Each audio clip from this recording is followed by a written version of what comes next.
Hi guys and welcome back to the channel Deepak Yadav Education. Welcome to the Daily Hindu News and Editorial Analysis of 12th of June 2022. तो guys आज है तारीख 12 जून 2022 और है Sunday. देखेंगे आज के द हिंदू कंप्लीट न्यूज़पेपर को। द हिंदू कंप्लीट न्यूज़पेपर को एनालाइज करेंगे, बट लेक्चर में आगे बढ़ने से पहले अगर आप लोगों को इस लेक्चर का पीडीएफ चाहिए तो क्या करना है, सबसे पहले डाउनलोड करना है टेलीग्राम और फिर जाके सर्च बॉक्स में टाइप करना है Deepak Yadav education. As you can see guys आप लोग को यह वाला चैनल मिल जाएगा, इस पर क्लिक करना और जाकर इस चैनल को ज्वाइन कर लेना। देखो, अगर आप लोगों को इस तरीके से ये चैनल नहीं मिलता है तो नीचे डिस्क्रिप्शन बॉक्स में पीडीएफ लिंक के नाम से एक लिंक दिया गया है। जैसे आप उस पर क्लिक करोगे ये चैनल ऑटोमेटिकली ओपन हो जाएगा, इसको जाके ज्वाइन कर लेना। ज्वाइन करने से फ़ायदा क्या होगा, यहाँ पर डेली बेसिस पर लेक्चर का पीडीएफ मिल जाता है, डेली करंट अफेयर के वीडियो का पीडीएफ मिल जाता है और डेली बेसिस पर बहुत सारे डिजिटल नोट्स मिल जाते हैं। नाउ बढ़ते हैं आगे बढ़ने से पहले हमेशा की तरह हम लोग अपने लेक्चर को एक मैप के क्वेश्चन के साथ स्टार्ट करेंगे। तो आज आप सभी लोगों को मैप में जाकर देखना है बाबा बुदान हिल्स को, कहाँ पर है ये एग्जैक्टली लोकेटेड। अच्छे से मैप में देखना, देन उसके बाद आकर नीचे कमेंट सेक्शन में टाइप करना, जिससे कि आप लोग इसको लंबे समय तक याद रख पाओगे। साथ ही साथ एक क्वेश्चन सॉल्व करेंगे जो कि यूपीएससी प्रीवियस ईयर साल 2022 के प्रीलिम्स में पूछा गया था। डेली बेसिस पर हम लोग यहाँ पर एक प्रीवियस ईयर क्वेश्चन को भी सॉल्व करते हैं। क्वेश्चन क्या बोलता है, देखो, वेस्ट अफ्रीका में कौन सी ऐसी झील है जो कि बिल्कुल सूख चुकी है, इनफैक्ट वो एक रेगिस्तान के अंदर टर्न हो चुकी है। ऑप्शन ए बोलता है lake Victoria, option B lake Faguibine, option C lake Ogota या फिर ऑप्शन डी लेक वोल्टा। तो इसका सही आंसर आप सभी लोगों को नीचे कमेंट सेक्शन में देना है। एटलीस्ट सभी को इसमें पार्टिसिपेट करना है, जैसे मैं आप लोगों से डेली बेसिस पर बोलता हूँ। बाय द वे, इसका जो करेक्ट आंसर है वो मैंने आपको टेलीग्राम पर प्रोवाइड करवा दिया है, वहाँ से भी चेकआउट कर सकते हो। अदरवाइज़ वहाँ पर आंसर नहीं मिलता है तो भी कोई परेशान होने की ज़रूरत नहीं है। वीडियो के लास्ट में इसके करेक्ट आंसर का डिस्कशन हम लोग करेंगे। तो चलो शुरुआत करते हैं। यह है आज का सबसे पहला आर्टिकल। देखो, इस आर्टिकल में कोई भी ऐसी इंपॉर्टेंट इन्फॉर्मेशन नहीं है जो हमारे एग्जामिनेशन के पॉइंट ऑफ व्यू से रेलिवेंट हो।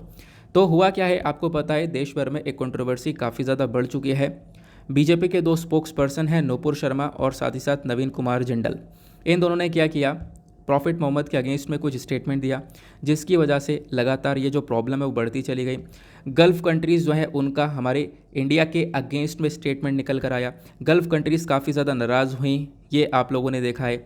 अब उसके बाद क्या होता है कि बीजेपी पार्टी से नूपुर शर्मा को सस्पेंड कर दिया जाता है, नवीन कुमार जिंदल को एक्सपेल कर दिया जाता है, निष्कासित कर दिया जाता है। ये सब कुछ हुआ है पिछले कुछ दिनों के अंदर। अब हुआ क्या, इन्हीं सब चीज़ों की वजह से लगातार जो प्रोटेस्ट है देश के अंदर वो इंक्रीज़ हो रहा है और हमने देखा कि इनफैक्ट यहाँ पे राइट्स तक देखने को मिल रहे हैं। और इन्हीं सब चीज़ों की वजह से एक चीज़ और वो ये है कि यूपी के अंदर अभी 250 लोगों को अरेस्ट किया गया, साथ ही साथ 2 लोगों की रांची के अंदर जान जा चुकी है और यही सारी प्रॉब्लम्स आज के टाइम पर इंडिया में क्रिएट हो रही हैं। अब जैसे जैसे ये प्रॉब्लम बढ़ी, इस चीज़ को देखते हुए होम मिनिस्ट्री ने क्या किया है, एक एडवाइजरी दी है स्टेट्स को और इन्होंने बोला कि देखो, जैसे जैसे प्रोटेस्ट बढ़ रहा है पॉसिबिलिटी है कि जो पुलिस फोर्सेस हैं वो यहाँ पे टारगेट बन सकती हैं। तो मेक श्योर करें जो पुलिस फोर्सेस हैं वो अपनी प्रॉपर जो राइट गियर्स होती हैं वो पहने रहे हैं, ठीक है, ताकि उनको कोई नुकसान ना पहुँचे। तो ये आज के टाइम पर इस आर्टिकल में सारी बातें मेंशन है जो कि हमने डिस्कस करी हैं। मैंने आपको बताया पहले ही, ये आर्टिकल एग्जामिनेशन के पॉइंट ऑफ व्यू से इतना रेलिवेंट नहीं है, तो ज़्यादा फोकस आपको करना नहीं है इसके अंदर। आगे आते हैं। नेक्स्ट इंपॉर्टेंट न्यूज़ हमारी है हीट वेव को लेकर। ये आर्टिकल आपका जीएस पेपर 1 ज्योग्राफी के पॉइंट ऑफ व्यू से इंपॉर्टेंट हो सकता है, प्लस जीएस पेपर 3 एनवायरमेंट से भी आप इसको रिलेट कर सकते हो। देखो, यहाँ पे मेंशन किया जा रहा है कि जो दिल्ली है वहाँ पे लगातार गर्मी इंक्रीज़ होती हुई नज़र आ रही है। हीट वेव का अभी भी यहाँ पर एक बहुत बड़ा प्रभाव देखने को मिल रहा है। हमने देखा कुछ एरियाज़ में जो टेम्परेचर है वो 43.8 डिग्री सेल्सियस पहुँचा।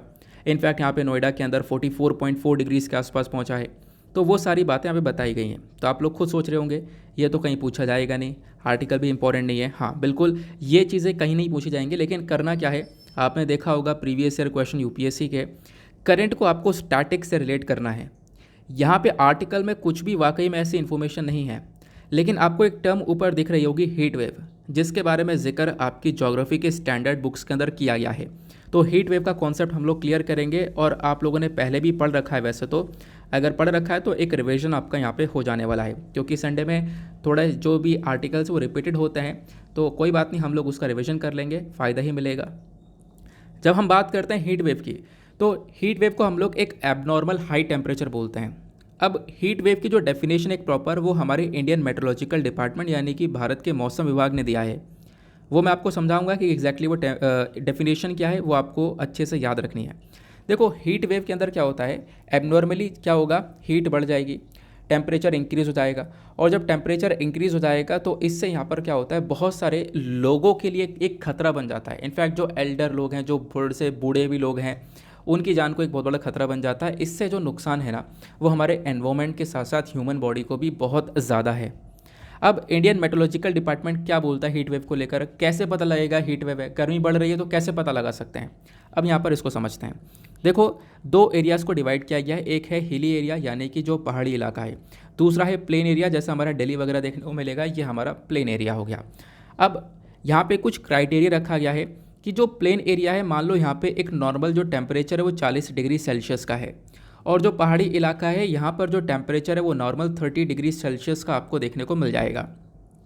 अब यहाँ पर क्या है कि इस टेम्परेचर के अंदर जो इंक्रीमेंट होगा, जो बढ़ावा होगा, वही यहाँ पर हीट वेव कहलाएगा। मतलब क्या है इसको आप समझना, 40 डिग्री सेल्सियस हो गया, आईएमडी ने ये बोला कि अगर प्लेन एरिया के अंदर 40 डिग्री सेल्सियस में अगर आप कह सकते हो कि 3 से 6 डिग्री सेल्सियस की और ज़्यादा बढ़ोतरी हो जाती है, 3 से 6 डिग्री सेल्सियस बढ़ जाता है, 43 या 46 ये पहुंच जाता है, तो ये हीट वेव कहलाएगा। और बिल्कुल सेम सिचुएशन यहीं पर भी अप्लाई होती है। तो 3 से 6 डिग्री सेल्सियस अगर बढ़ जाएगा तो बेसिकली यहाँ पर ये भी एक तरीके से हीट वेव की कंडीशन में आ जाएगा। क्लियर हो गया? तो आई होप आप लोग यहाँ पर इसको समझ चुके होंगे, एक प्रॉपर डेफिनेशन। एटलीस्ट यहाँ पे 5 to 6 डिग्री का एक बढ़ावा जब देखने को मिलेगा तो वो हीट वेव की कंडीशन में काउंट किया जाएगा। अब ऑब्वियस ही बात है, जब गर्मी लगातार बढ़ जाएगी, एक हीट वेव चलेगी, तो उससे जो इम्पैक्ट है वो हर चीज़ के ऊपर पड़ता हुआ नजर आएगा। सबसे पहला इम्पैक्ट मैंने आपको बताया कि लोगों की हेल्थ के लिए काफ़ी हद तक ये नुकसानदायक है। इनफैक्ट यहाँ पे बहुत सारे लोगों की जो मेंटल हेल्थ है वो भी यहाँ पर आप कह सकते हो ख़राब होती हुई नज़र आती है। और इसी चीज़ को देखते हुए बताया गया कि बहुत सारे लोगों की जान जाती है हीट वेव की वजह से। तो ह्यूमन डेथ का भी एक बहुत बड़ा जिम्मेदार देखने को मिलेगा। प्लस हीट वेव से बहुत सारी बीमारियां भी प्रोड्यूस होती हैं। पहला पॉइंट, ठीक है, आप लोग मेंस के पर्सपेक्टिव से इन चीज़ों को अपने पास नोट डाउन करके रख सकते हो।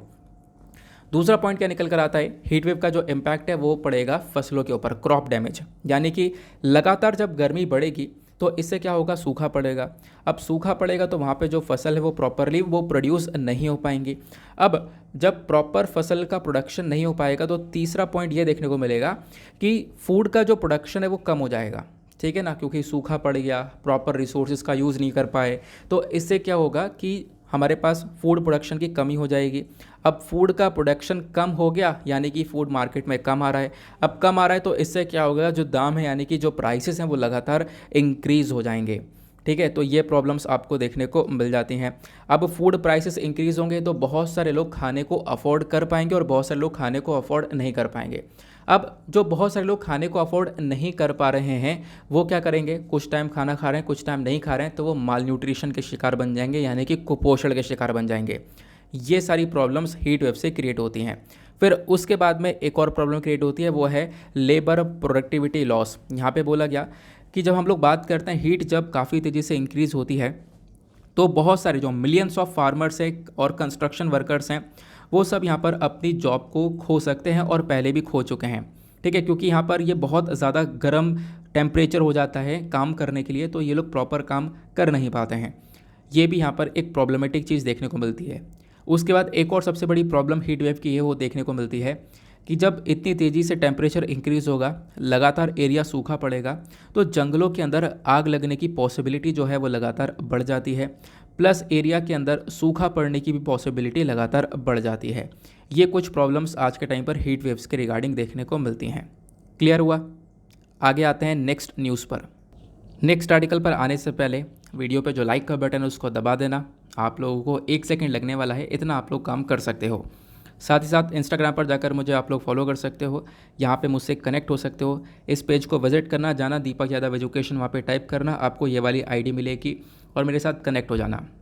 अब यहाँ पे क्या है कि बहुत सारे लोग अपनी क्वेरीज़ डेली बेसिस पर भेज रहे हैं, तो मेरे को जैसे जैसे टाइम मिलता है मैं लगातार सबकी क्वेरीज़ के रिप्लाई कर रहा हूँ। अभी तक यहाँ पर मेरे ख्याल से मैं सबकी क्वेरीज़ के रिप्लाई कर चुका हूँ। ठीक है, जैसे मुझे टाइम मिलता है मैं आपकी प्रॉब्लम देखूंगा और आपकी जो क्वेरी है उसका रिप्लाई मिल जाएगा। तो आप लोग जाकर यहाँ पे कनेक्ट हो सकते हो, अपनी क्वेरीज वगैरह मुझसे पूछ सकते हो। ना आज का आप लोगों ने थंबनेल देखा होगा, साइंस एंड टेक का एक बेहद इंपॉर्टेंट आर्टिकल है और पॉसिबिलिटी है कि इसको लेकर क्वेश्चन बने। देखो क्वेश्चन यहाँ पर यह है कि आपने देखा होगा जो डायनासोर है पृथ्वी पर करोड़ों साल पहले रहा करते थे। अब डायनासोर की जो ये प्रजाति है ये समाप्त हो गई एक साथ। ये कैसे समाप्त हुई, हम लोग यहाँ पर इसको थोड़ा सा डिस्कस करने वाले हैं। इसको लेकर एक आर्टिकल भी आया था द हिंदू के अंदर में, तो एक एक करके हम लोग चर्चा करेंगे। देखो यहाँ पे बोला गया कि जो ये डायनासोर की प्रजाति ख़त्म हुई है, इसके पीछे एक मीटियोराइट इम्पैक्ट देखने को मिलता है जिसको हम लोग चिक्सुलब के नाम से जानते हैं। तो चिक्सुलब क्या है और डायनासोर कैसे ख़त्म हुए, वो एक एक करके चीज़ों को हम लोग समझेंगे। देखो एक चिक्सुलब इम्पैक्टर क्या है, यहाँ पर मैं आपको बताता हूँ। लगभग आज से 66 मिलियन ईयर्स एगो की बात है। जो चिक्सुलब इम्पैक्टर है वो ये था कि ये एक चिक्सुलब नाम का एस्टेरॉइड था, बड़ा सा रॉकी पार्टिकल जैसा आप लोग देख पा रहे होंगे। ये अपने आप में इतना बड़ा था कि इसका डायमीटर 10 किलोमीटर का था। तो आप लोग समझ सकते हो 10 किलोमीटर का एक बड़ा सा रॉकी पार्टिकल अगर अर्थ पर जाकर हिट होता है और हिट होने के साथ क्या होगा, वहाँ पे लगातार जो टेम्परेचर है वो इंक्रीज़ हो जाएगा। इनफैक्ट कितना बढ़ जाएगा, 200 डिग्री सेल्सियस तक टेम्परेचर पहुँच जाता है। तो क्या होगा, उसके आसपास का जो भी एरिया होगा वो तो यार जल के बिल्कुल बेकार ही हो जाएगा ना। 200 डिग्री सेल्सियस का अगर टेम्परेचर पहुंच जाएगा तो यही कंडीशन उस समय भी हुई जिसकी वजह से जो डायनासोर की प्रजातियां हैं वो ख़त्म हुई। लेकिन ये तो हम लोगों ने शॉर्टकट में समझ लिया। हुआ क्या था यहाँ पर थोड़ा डिटेल से जानते हैं, साथ ही साथ एग्ज़ाम के पर्सपेक्टिव से काफ़ी सारी इन्फॉर्मेशन आपको यहाँ पर कवर करवाता हूँ। सबसे पहली बात, जब हम लोग बात करते हैं एस्टेरॉइड की, तो एस्टेरॉइड के अलग अलग क्लासिफिकेशंस देखने को मिलते हैं। एक होती है एस्टेरॉइड बेल्ट, दूसरा होता है ट्रोजन और तीसरा होता है नियर अर्थ एस्टेरॉइड। सबसे पहली बात, एस्टेरॉइड बेल्ट क्या होती है। जब आप लोग सोलर सिस्टम देखते हो तो मरकरी, अर्थ, वीनस, जो पूरा का पूरा हमारा सोलर सिस्टम के अंदर लगातार प्लैनेट्स देखने को मिलते हैं। इन प्लैनेट्स में मार्स और जुपिटर के बीच में आपको यहाँ पर देखने को मिलता है, ये है एस्टेरॉइड बेल्ट। इस एस्टेरॉइड बेल्ट के अंदर बहुत सारे रॉकी पार्टिकल्स आपको तैरते हुए नजर आएंगे। और ये एस्टेरॉइड बेल्ट हो गई। इसके बाद यहाँ पर ये वाली जो बेल्ट है, ये कौन सी बेल्ट है आपको नीचे कमेंट सेक्शन में बताना है। कुछ दिन पहले मैंने आप लोगों को डिटेल से बताया था। ये वाला क्या है ये आपको बताना है, ये मैंने आपको बता दिया, एस्टेरॉइड बेल्ट कहलाती है। अब क्या होता है, ये ना सारी चीज़ें सोलर सिस्टम में मूव कर रही हैं। Mercury, Venus, Earth, Mars, Jupiter, Saturn, Uranus, Neptune, ये सब क्या है, ये सब ऑर्बिट कर रहे हैं, आपको पता है। ये भी यहाँ पर ऑर्बिट कर रहे हैं। अब क्या होता है, जब ये रॉकी पार्टिकल ऑर्बिट कर रहे होते हैं तो आपस में ये टकरा रहे होते हैं। जब आपस में टकराते हैं तो इनमें से क्या होता है, एक आध इस रो में से बाहर निकल जाता है। अब जैसे ये बाहर निकला तो आप लोग खुद देख पाओगे, इधर मैंने बताया मार्स और इधर यहाँ पर जुपिटर, इन दोनों के बीच में ये एस्टेरॉइड बेल्ट है। जैसे यहाँ से बाहर निकला कोई भी रॉकी पार्टिकल तो क्या होगा, जो मार्स की ग्रेविटी है वो ग्रेविटी क्या करेगी, उस रॉकी पार्टिकल को अपनी तरह खींच लेगी अपनी तरफ। जब अपनी साइड पे वो ग्रेविटी खींचेगी उस रॉकी पार्टिकल को तो वो इधर की साइड बढ़ने लगेगा। अब होता क्या है, इतनी देर में मैंने आपको बताया सारी चीज़ें मूव कर रही हैं, है ना, ऑर्बिट हो रहा है यहाँ पर। जितनी देर में यहाँ पर ये पहुँचना चाहिए, या फिर आप कह सकते हो आपके हिसाब से क्या होना चाहिए, बिल्कुल मार्स ने इसको खींचा तो मार्स पर जाकर हिट होना चाहिए। पृथ्वी पर क्यों हिट हुआ, तो होता क्या है, जितनी देर में यहाँ पर ये आया और मार्स जो है अपने पोजीशन से मूव कर जाता है, वो आगे बढ़ गया और फिर उसके बाद यहाँ पर जो हमारी पृथ्वी है, पृथ्वी की ग्रेविटी यहाँ पर उसको अट्रैक्ट करने लगती है। पृथ्वी की ग्रेविटी से यहाँ पर क्या होगा, वो जो रॉकी पार्टिकल है वो जाकर अर्थ पर हिट हो जाएगा। क्यों, क्योंकि बीच में से मार्स तो निकल गया उधर। तो क्या होता है, यहाँ पे अर्थ पर ये रॉकी पार्टिकल हिट हो जाता है, जिसको हम लोग चिक्सुलब के नाम से जानते हैं। इजिप्टियन के नाम से भी हम लोग जानते हैं उसको, बट ये चिक्सुलब इम्पैक्टर भी कहलाता है। अब ये क्या हुआ, इसी की वजह से ये पूरा का पूरा डिस्ट्रक्शन देखने को मिला और ये जो डायनासोर की प्रजातियां हैं वो यहाँ पे ख़त्म हो गई। क्लियर हो गया, तो आप कहोगे चलो अब तो यहाँ पे समझ में आ गया, एस्टेरॉइड बेल्ट क्या होती है ये भी समझ में आ गया। लेकिन एस्टेरॉइड बेल्ट के साथ में एक और क्लासिफिकेशन बताया था ट्रोजन का। तो ट्रोजन क्या होता है, देखो काम इतना ही था, यानी कि जो इन्फॉर्मेशन है डायनासोर कैसे ख़त्म हुए हैं वो आपको यहीं पर बिल्कुल शॉर्ट फॉर्म में मैंने आपको क्रिस्प वे में बता दिया है। लेकिन ये जो टर्म्स है कुछ अलग टर्म्स है जो कि आपको एग्जामिनेशन में पूछी जा सकती है। जैसे ट्रोजन, ट्रोजन क्या होता है मैं आपको थोड़ा सा दिखाता हूँ मैप के माध्यम से। जब आप लोग सोलर सिस्टम देखोगे वापस से, तो यहाँ पे मैंने आपको बताया mercury, Venus, Earth, Mars, Jupiter. अर्थ, मार्स, जुपिटर, मार्स और जुपिटर के बीच में क्या है, एस्टेरॉयड बेल्ट, ये आप लोगों ने देख लिया है। लेकिन जब हम लोग जुपिटर पर आते हैं तो जुपिटर के ऑर्बिट पर ही कुछ आपको रॉकी पार्टिकल्स देखने को मिल जाते हैं। इन्हीं रॉकी पार्टिकल्स को हम लोग ट्रोजन एस्टेरॉयड के नाम से जानते हैं। तो आपसे पूछा जाए ट्रोजन क्या है, तो आप लोग ध्यान रखना, जुपिटर के ऑर्बिट पर ही मूव कर रहे वाले रॉकी पार्टिकल्स हैं ट्रोजन। फिर उसके बाद आता है नियर अर्थ एस्टेरॉयड, यानी कि जो कि अर्थ के पास से निकलता है, जो कि अर्थ के लिए काफ़ी हद तक कभी कभी डिज़ास्ट्रस भी साबित हो जाता है। तो ये प्रॉब्लम आपको देखने को मिलती है। इसी को हम लोग चिक्सुलब इम्पैक्टर के नाम से भी जानते हैं, जिसने क्या किया, मोस्ट ऑफ द डायनासोर को एक्सटेंड कर दिया। मतलब तुरंत ही ज़्यादातर डायनासोर ख़त्म हो चुके थे, क्योंकि टेम्परेचर एकदम से इंक्रीज़ हुआ जब ये टकराया, तो उसकी वजह से सब यहाँ पर जल के भस्म हो गया। क्लियर हो गया?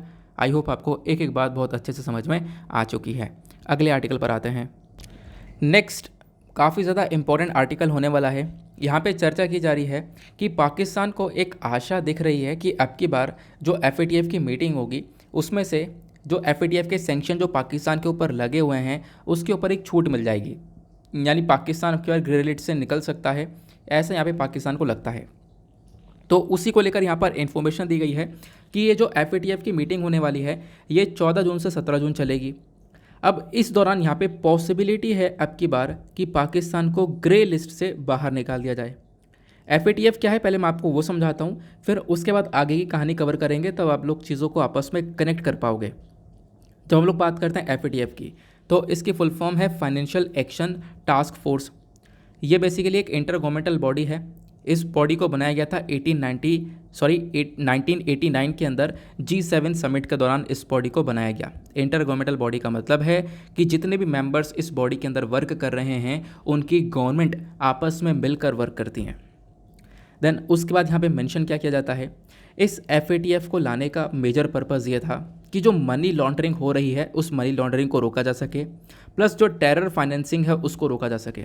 मनी लॉन्ड्रिंग का मतलब क्या है कि जो ब्लैक मनी है, लोगों ने इलीगल तरीके से पैसा कमाया और उसको वाइट मनी में कन्वर्ट कर जाते हैं, तो ये कहलाती है मनी लॉन्ड्रिंग। इसको रोकने का काम करता है। साथ ही साथ टेरर फाइनेंसिंग, आपको नाम से पता चल रहा है, आतंकवाद को यहाँ पे फंडिंग करना, क्योंकि जब तक फंडिंग होगी नहीं तब तक टेररिज्म बढ़ेगा नहीं। तो इसको यहाँ पर रोकने का काम करता है फाइनेंशियल एक्शन टास्क फोर्स। इसका मेजर ऑब्जेक्टिव मैंने आप लोगों को काफ़ी सिंपल से शब्दों में समझा दिया। एक और इम्पॉर्टेंट बात, इसका हेडक्वार्टर कहाँ पर है, तो यहाँ पर इसका जो सेक्रेटेरिएट है वो लोकेटेड है OECD यानी कि organisation for economic cooperation and development के हेडक्वार्टर्स पेरिस में। बाकी इसके जो मेंबर कंट्रीज़ हैं FATF के पास में करेंट टाइम पर 39 मेंबर कंट्रीज़ आपको देखने को मिल जाती हैं। और एक और इम्पॉर्टेंट बात यह है कि इंडिया भी इसका मेंबर है, ये ज़रूर ध्यान रखना। अब होता क्या है कि जो ये FATF है ये अपने अंदर दो लिस्ट को बनाकर चलता है। एक लिस्ट को हम लोग बोलते हैं ग्रे लिस्ट और दूसरी लिस्ट को हम लोग बोलते हैं ब्लैक लिस्ट। अब जैसे मैंने आपको बताया कि FATF का वर्क क्या है, मनी लॉन्ड्रिंग को रोकना प्लस टेरर फाइनेंसिंग को रोकना। तो अगर कोई फिर भी मनी लॉन्ड्रिंग करता है, उसके देश में हो रही है लगातार, उसके देश में टेरर फाइनेंसिंग हो रही है, तो उसको उठाकर ग्रे लिस्ट या ब्लैक लिस्ट के अंदर डाला जाता है। ग्रे लिस्ट को हम लोग एज अ वार्निंग लिस्ट भी बोलते हैं। तो एक वार्निंग देने के लिए ग्रे लिस्ट के अंदर देशों को डाला जाता है। पाकिस्तान भी ग्रे लिस्ट के अंदर है, प्लस ग्रे लिस्ट के अंदर आज के टाइम पर बहुत सारे देश हैं। क्यों किया गया ये काम, ताकि वहाँ पे जो टेरर फंडिंग है उसको रोका जाए और मनी लॉन्ड्रिंग को रोका जाए। तो आपका एक क्वेश्चन होगा कि मान लो किसी कंट्री को ग्रे लिस्ट के अंदर डाल दिया गया, फिर भी वो कंट्री नहीं मान रही है, तो क्या करेंगे, फिर भी वहाँ पे टेरर फंडिंग हो रही है, तो उसको उठाकर ग्रे लिस्ट से ब्लैक लिस्ट के अंदर डाल दिया जाएगा। जब वो ब्लैक लिस्ट में जाएगा ना, तो उसको कहीं से कहीं तक लोन वगैरह यानी कि दुनिया भर का जो सपोर्ट है ना वो मिलना ख़त्म हो जाता है, तो वो कंट्री सफ़र करने लगती है। क्लियर हो गया? तो ग्रे लिस्ट आपको समझ में आ गया। फिर ब्लैक लिस्ट, यहाँ पर इससे भी थोड़ी हार्डर पनिशमेंट हो जाएगी, जो कि हम लोग ब्लैक लिस्ट की तरह देखते हैं। ब्लैक लिस्ट में आज के टाइम पर ईरान, कोरिया, ठीक है, खासकर जो नॉर्थ कोरिया है, ये कुछ कंट्रीज़ आपको देखने को मिल जाती हैं ब्लैक लिस्ट के अंदर में। अब यहाँ पे क्या है, पाकिस्तान अभी ग्रे लिस्ट के अंदर है। पाकिस्तान के अंदर भी आतंकवाद काफ़ी ज़्यादा है, इनफैक्ट यहाँ पे मनी लॉन्ड्रिंग काफ़ी ज़्यादा होती है। तो पाकिस्तान अब की बार कैसे निकल सकता है, क्योंकि यहाँ पे कुछ सोर्सेस ये बताते हैं कि पाकिस्तान ने अब की बार कुछ कदम उठाए हैं। वो कदम क्या उठाए हैं, अपने यहाँ पर सुधार किया है। जैसे कि यहाँ पे बड़े बड़े जो टेररिस्ट हैं, हफीज़ सईद, इसको यहाँ पे सज़ा मिली, मसूद अज़हर, उसके साथ साथ यहाँ पर जो टेरर ग्रुप्स हैं उनकी जो प्रॉपर्टीज़ वगैरह हैं उनको ज़ब्त किया गया।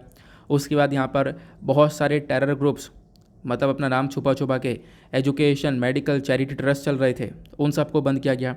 एंटी टेररिज्म एक्ट को लेकर आया गया, मनी लॉन्ड्रिंग को रोका जा रहा है। तो ये कुछ स्टेप्स यहाँ पे पाकिस्तान की साइड से उठाए गए हैं जो कि पाकिस्तान को अब की बार ग्रे लिस्ट से बाहर निकाल सकता है। क्योंकि जब आप लोग देखते हो ना पाकिस्तान के हालात, तो वो लंबे समय से ग्रे लिस्ट के अंदर है। इस वाले पिक्चर को देखो आप, 2008 में फिर लिस्ट में पहुंचा, 2009 में, फिर 2012, फिर 2013, 14, 15, 16, 17 में छूटा, उसके बाद 18 में फिर से ग्रे लिस्ट के अंदर डाल दिया गया।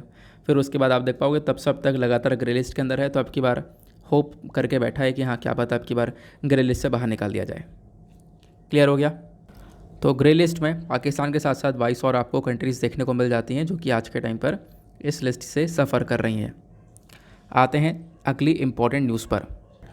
अगला आर्टिकल काफ़ी इंपॉर्टेंट होने वाला है। अब यहाँ पे एक तरीके से रीजन वाइज आर्टिकल है, रीजनल आर्टिकल है, इंपॉर्टेंट नहीं होता लेकिन कुछ इन्फॉर्मेशन है यहाँ पे जो कि एग्जामिनेशन के पॉइंट ऑफ व्यू से काफ़ी रेलिवेंट है। हुआ क्या है, दो एक्सट्रीमिस्ट हैं, एक वेस्ट बंगाल से हैं, दूसरे आंध्र प्रदेश से हैं। इनका मेजर फोकस यहाँ पर यह है कि भैया एक ट्रैफिकिंग बिल को लेकर आया जाए, यानी कि जो मानव की तस्करी होती है उसको रोका जाए। इसको लेकर एक स्टेप ऑलरेडी उठाया गया था, trafficking of persons prevention protection and rehabilitation bill 2018 को पास किया गया था लोकसभा के अंदर। लेकिन हुआ क्या, इसको आगे राज्यसभा तक नहीं लेकर जाया गया। आपको पता ही होगा कोई भी बिल है पहले लोकसभा के अंदर है, वहाँ से पास होगा, देन उसके बाद राज्यसभा से पास होगा। लेकिन यहाँ पे क्या हुआ, इस बिल को पहले लेकर आया गया था लेकिन ये राज्यसभा से पास नहीं करवाया गया, वहाँ से पास नहीं हो सका। ठीक है, तो बेसिकली बात करी जा रही है तस्करी को रोकने की। तो उसको लेकर कोई प्रॉपर हमारे पास एक्ट, प्रॉपर बिल नहीं देखने को मिलेगा। फिर उसके बाद एक और बिल आता है चर्चा में जिसको हम लोग कहते हैं draft of the trafficking in prevention care and rehabilitation bill 2021। इसको भी पब्लिश किया जाता है ministry of women and child development के थ्रू जून 2021 में। अब इसके तहत यहाँ पर क्या होता है कि देखो बहुत सारे जो सर्वाइवर्स हैं जिन्होंने बहुत सारी प्रॉब्लम्स फेस करी हैं, उनका कहना यह है कि देखो भारत के अंदर ट्रैफिकिंग को लेकर कोई भी ऐसे मेजर स्टेप्स नहीं देखने को मिलेंगे। वो जो ट्रैफिकिंग है उसको आज के टाइम पर रोकने की बहुत बहुत ज़्यादा आवश्यकता है, क्योंकि ट्रैफिकिंग काफ़ी ज़्यादा बढ़ चुकी है। यानी इलीगल तरीके से जो मानव की तस्करी होती है उसको यहाँ से उठाया गया, दूसरी जगह पर उसका मतलब उसको ट्रांसपोर्ट किया गया अलग अलग काम के लिए, सेक्सुअल एक्सप्लॉयटेशन के लिए, फोर्सफुल लेबर के लिए। तो ये सब यहाँ पर हमारा ह्यूमन ट्रैफिकिंग के अंदर आता है। अब ह्यूमन ट्रैफिकिंग को थोड़ा सा और डिटेल से समझते हैं, क्योंकि ये तो इन्फॉर्मेशन यहाँ पे आपकी करंट न्यूज़ की हो गई। लेकिन अब यहाँ पे जो पॉसिबिलिटी है मेंस के पर्सपेक्टिव से, प्रीलिम्स के पर्सपेक्टिव से काफ़ी सारे क्वेश्चन बनने की। तो ह्यूमन ट्रैफिकिंग जब हम लोग चर्चा करते हैं तो मानव की तस्करी, मैंने आपको बताया हिंदी में एक मॉडर्न डे स्लेवरी की तरह बोलते हैं, यानी कि मॉडर्न डे यहाँ में एक गुलामी का कॉन्सेप्ट आपको देखने को मिल जाता है। क्या होता है, किसी व्यक्ति को ट्रांसपोर्ट कर दिया गया ज़बरदस्ती बहला फुसला कर, ठीक है, उसको एज अ लेबर उसका या फिर सेक्सुअल एक्सप्लॉयटेशन किया गया। तो बेसिकली यहाँ पर ये आप देख पाओगे ह्यूमन ट्रैफिकिंग है। और इसका सबसे ज़्यादा जो शिकार है वो विमेन और बच्चे बन रहे हैं, उनके साथ सेक्सुअल एक्सप्लॉयटेशन हो रहा है, फोर्सफुल मैरिज हो रही हैं। ठीक है, उसके बाद यहाँ पर उनका ऑर्गन ट्रांसप्लांटेशन हो रहा है, यानी कि शरीर से जो ऑर्गन्स हैं उनको निकाल के दूसरे बॉडी के अंदर डाल दिया जाता है। तो उसके बाद ये सारे आप कह सकते हो जो क्राइम है ये बहुत ज़्यादा बढ़ रहे हैं। और इससे क्या हो रहा है, जो मानव के अधिकार है, ह्यूमन राइट्स, उनका वॉयलेशन हो रहा है। तो यही बेसिकली हमारी ह्यूमन ट्रैफिकिंग कहलाती है।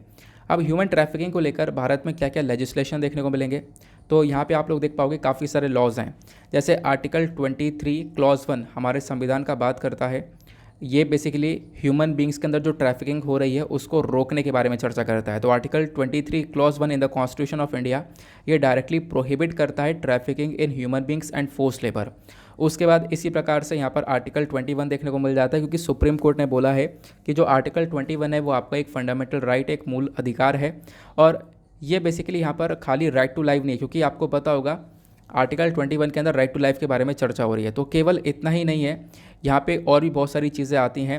ह्यूमन डिग्निटी के बारे में भी चर्चा की जाती है, एक मानव की मर्यादा भी है, उन चीज़ों को भी हम लोगों को एक प्रोटेक्शन देनी चाहिए। तो इस प्रकार से आप कह सकते हो ट्रैफिकिंग को लेकर ये सारे लॉज देखने को मिलते हैं। फिर एक और लॉ आता है इमोरल ट्रैफिक प्रिवेंशन एक्ट 1986, जो कि यहाँ पर पेनल्टी चार्ज करता है अगर कोई ट्रैफिकिंग वगैरह होती है तो उसके ऊपर। देन उसके बाद इंडिया ने ऑलरेडी जो बॉन्डेड और फोर्स लेबर है उस चीज़ के ऊपर बैन लगा रखा है। ठीक है, यहाँ पे कोई ज़बरदस्ती किसी से लेबर में काम करवा रहा है, बॉन्डेड लेबर सिस्टम यानी बॉन्ड के बेसिस पर लेबरिंग चल रही है, उस चीज़ को ऑलरेडी यहाँ पर भारत ने उस पर प्रोहिबिट कर रखा है, उसके ऊपर रोक लगा रखी है। तो आप लोग इस तरीके से ध्यान रख सकते हो। तो ये कुछ स्टेप्स उठाए गए हैं, मतलब ये कुछ लॉज आपको देखने को मिलेंगे, लेकिन पता है दिक्कत क्या है, लॉज के इम्प्लीमेंटेशन के ऊपर। क्योंकि इंडिया की जब हम लोग सिचुएशन देखते हैं तो अभी भी यहाँ पर ह्यूमन ट्रैफिकिंग से सबसे ज़्यादा प्रभावित जो राज्य हैं वो है वेस्ट बंगाल, देन उसके बाद छत्तीसगढ़, झारखंड, असम। यहाँ पर अभी भी ट्रैफिकिंग जो है वो लगातार आपको बढ़ती हुई नज़र आती है। ठीक है ना। तो क्या है ट्रैफिकिंग समझ गए होंगे, लॉस क्या क्या है हमारे पास वो भी समझ गए होंगे। ये कुछ इंपॉर्टेंट पॉइंट्स हैं। इसको लेकर रिसेंट डेज़ में कुछ ऑपरेशन चलाए गए, ऑपरेशन AAHT करके चलाया गया था। बहुत सारे ऑपरेशंस यहाँ पे लॉन्च करे गए, बहुत सारे आपको इनिशिएटिव देखने को मिलेंगे सरकार के, जो कि ह्यूमन ट्रैफिकिंग को रोकने का काम करते हैं। बट उसके बावजूद भी यहाँ पर ह्यूमन ट्रैफिकिंग अभी की टाइम पर देखने को मिलता है, फिर भी यहाँ पर हो रहा है। अब इसको लेकर एक पिक्चर है, ये पिक्चर आपको दिख रहा होगा, मे भी दिख रहा होगा, अगर नहीं दिख रहा है तो कोई बात नहीं। ये पिक्चर आपको टेलीग्राम पर या फिर PDF में प्रोवाइड करवा दिया जाएगा। ह्यूमन ट्रैफिकिंग क्या होता है मैंने आपको समझा दिया। प्लस यहाँ पे बोला कि देखो इंडिया का जब आप लोग मैप देखते हो तो इसमें जो वाइट कलर के आपको डॉट्स दिख रहे हैं वो एरियाज़ है जहाँ पर अभी भी ट्रैफिकिंग जो है वो सबसे ज़्यादा देखने को मिलती है। कानून क्या क्या है हमारे पास वो मैंने ऑलरेडी आपको बता दिया है। दिक्कत यह है कि कानून का इम्प्लीमेंटेशन नहीं हो पा रहा है, इनको प्रॉपरली हम लोग लागू नहीं कर पा रहे हैं। आगे आते हैं नेक्स्ट इम्पॉर्टेंट न्यूज़ के ऊपर ना। उसके बाद यहाँ पर आता है एक और न्यूज़ आर्टिकल, इम्पॉर्टेंट है। इंडिया रशिया ने डील करी है ऑन रेडियो इक्विपमेंट। तो RTS ये बेसिकली यहाँ पर रेडियो टेक्निकल सिस्टम है रशिया का। इन्होंने क्या किया, भारत की एयरपोर्ट्स अथॉरिटी ऑफ इंडिया के साथ में एक कॉन्ट्रैक्ट को साइन कर लिया है और इस कॉन्ट्रैक्ट के बेसिस पर रशिया हम लोगों को रेडियो इक्विपमेंट की सप्लाई करेगा। ये जो रेडियो इक्विपमेंट है इसका हम लोग अपने एयरक्राफ्ट्स के अंदर इस्तेमाल करेंगे, क्योंकि इन रेडियो इक्विपमेंट्स का काफ़ी ज़्यादा आपको यूज़ देखने को मिल जाता है। सबसे पहली चीज़ अगर मैं आप लोगों को बताऊं कि जो अभी मैंने आप लोगों को क्या बोला, एक सेकंड रुक जाओ, रेडियो इक्विपमेंट का यूज़ किया जाएगा। और इसी के लिए क्या है, जो रशियन कंपनी है जब इन्होंने कॉन्ट्रैक्ट किया तो यहाँ पे आप कह सकते हो कॉन्ट्रैक्ट के साथ में बोला गया ये लोग भारत के लिए मैन्युफैक्चर करेंगे instrument of landing system ILS ही यहाँ पर काम करेगा। मतलब ये आप कह सकते हो कि रशिया का रेडियो टेक्निकल सिस्टम है जिसने कॉन्ट्रैक्ट साइन किया, और कॉन्ट्रैक्ट किसके लिए साइन किया गया, ILS के लिए, यानी कि इंस्ट्रूमेंट लैंडिंग सिस्टम के लिए। अब ये इंस्ट्रूमेंट लैंडिंग सिस्टम क्या होता है, तो ये एक नेविगेशन असिस्टेंस होता है जो कि आप लोगों को एक प्रॉपर इन्फॉर्मेशन देता है ना। स्टेट को जो हमारे एयरक्राफ्ट्स होते हैं, जो हमारे विमान होते हैं, उनको यहाँ पर एक प्रॉपर इन्फॉर्मेशन मिलती है कि रनवे पर उतरना है नहीं उतरना। ठीक है, जो कंडीशन है, वेदर कंडीशन है वो बिल्कुल क्लियर है या नहीं क्लियर है, क्योंकि हम लोग ऐसे बहुत सारे इंसिडेंट्स देखते हैं कि वेदर कंडीशन ख़राब होने की वजह से भी क्या होता है, जो एयरक्राफ्ट हैं वो लगातार क्रैश हो जाते हैं। तो ये सारी इन्फॉर्मेशन देने के लिए और एक तरीके से एयरक्राफ्ट के साथ में कोई भी दुर्घटना ना घटे उससे बचाने के लिए जो ILS है ये एक नेविगेशन असिस्टेंस की तरह वर्क करने वाला है। ठीक है ना। तो ये चीज़ें आप लोगों को देखने को मिल जाती हैं। तो इससे क्या होगा, जो एयरक्राफ्ट है वो आराम से, जो रनवे है जहाँ से एयरक्राफ्ट उड़ता है, थोड़ा सा रनिंग लेने के बाद में वहाँ पे आराम से पहुँच पाएगा, एक सेफली यानी कि सेफ्टी के साथ में लैंडिंग हो पाएगी। तो ये हमारा मेजर फोकस है कि रशिया जो है वो लगभग 34 सेट इंस्ट्रूमेंट लैंडिंग सिस्टम के मैन्युफैक्चर करे और काफ़ी सारे सेट हमारे लिए मॉडर्नाइज़ करके दे, और हम लोग क्या करेंगे, इनका एयरक्राफ्ट्स के अंदर इस्तेमाल करेंगे। क्लियर हो गया। अब हुआ क्या है कि दुनिया भर में आप देख पाओगे इशू ये चल रहा है, एक तरफ रशिया यूक्रेन का वॉर है, और रशिया यूक्रेन के वॉर के बाद यहाँ पे लोग फोकस कर रहे हैं कि इंडिया जो है बिल्कुल भी अपना एक तरीके से जो अग्रीमेंट वगैरह या फिर जो इंडिया व्यापार कर रहा है रशिया के साथ में उसको रोक दे। लेकिन दूसरी तरफ हम लोग देख पा रहे हैं कि रशिया एक और एग्रीमेंट, इंडिया जो है वो एक और अग्रीमेंट कर चुका है रशिया के साथ में। तो इससे भी यहाँ पर इंटरनेशनल लेवल पर और भी प्रॉब्लम्स क्रिएट होने वाली हैं। ठीक है, तो जो कॉन्ट्रैक्ट है वो किन किन के बीच में हुआ मैंने आपको बता दिया, रशिया का RTS और इंडिया का airport authority of India. Clear हो गया। अब इससे यहाँ पर क्या होगा, हम एयरक्राफ्ट्स को अपने मॉडर्नाइज कर पाएंगे, उसको थोड़ा सा और एडवांस लेवल पर बना पाएंगे। नाउ यहाँ पर मैं आप लोग को एक अलग से छोटी सी इन्फॉर्मेशन देना चाहूँगा जो कि काफ़ी ज़्यादा इंपॉर्टेंट आपके मेंस के पर्सपेक्टिव से हो सकती है और प्रीलिम्स के पर्सपेक्टिव से। सबसे पहली चीज़, एयरपोर्ट्स अथॉरिटी ऑफ इंडिया क्या है, इसको लेकर क्वेश्चन बन सकता है। देखो, एयरपोर्ट्स अथॉरिटी ऑफ इंडिया, इस बॉडी को बनाया गया था एक एक्ट ऑफ पार्लियामेंट के थ्रू, और वो एक्ट ऑफ पार्लियामेंट लेकर आया गया 1 अप्रैल 1995 के अंदर। तब जाके हम लोगों ने इस एयरपोर्ट अथॉरिटी ऑफ इंडिया को बनाया। अब ये बहुत इंपॉर्टेंट बात है, ध्यान रखना, दो बॉडीज़ को मिलाने के बाद में AAI बना था।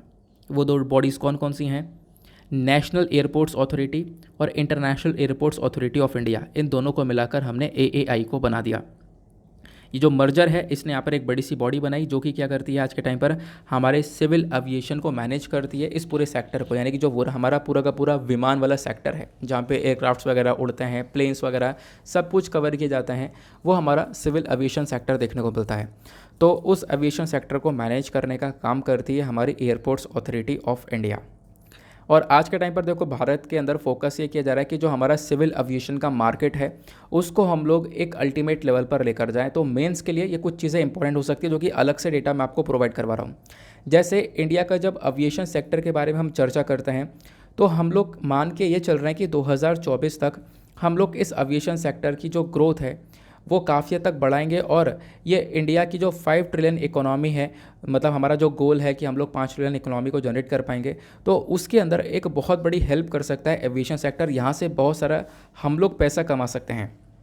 उसके बाद जब हम लोग बात करते हैं एयरपोर्ट्स की, तो बहुत सारे एयरपोर्ट्स को अभी लगातार ओपन किया जा रहा है और अभी यहाँ पर बोला गया कि 75 एयरपोर्ट्स को ओपन किया जा रहा है। और उसके बाद यहाँ पे एयरपोर्ट्स को लेकर एक अलग स्कीम आपको देखने को मिल जाएगी, ओड़े देश का आम नागरिक उड़ान स्कीम, ठीक है। उसके अंदर काफ़ी सारे एयरपोर्ट्स को ओपन किया गया और अभी यहाँ पर हम लोग फोकस कर रहे हैं कि आने वाले 5 सालों के अंदर और भी नए नए एयरक्राफ्ट्स हमारे पास आए, नए नए एयरप्लेन्स आएँ, ठीक है, नए नए एयरपोर्ट्स को बनाया जाए जिससे हम लोग लगातार बहुत सारी जो इनकम जनरेशन है वो हम लोग कर पाएँ।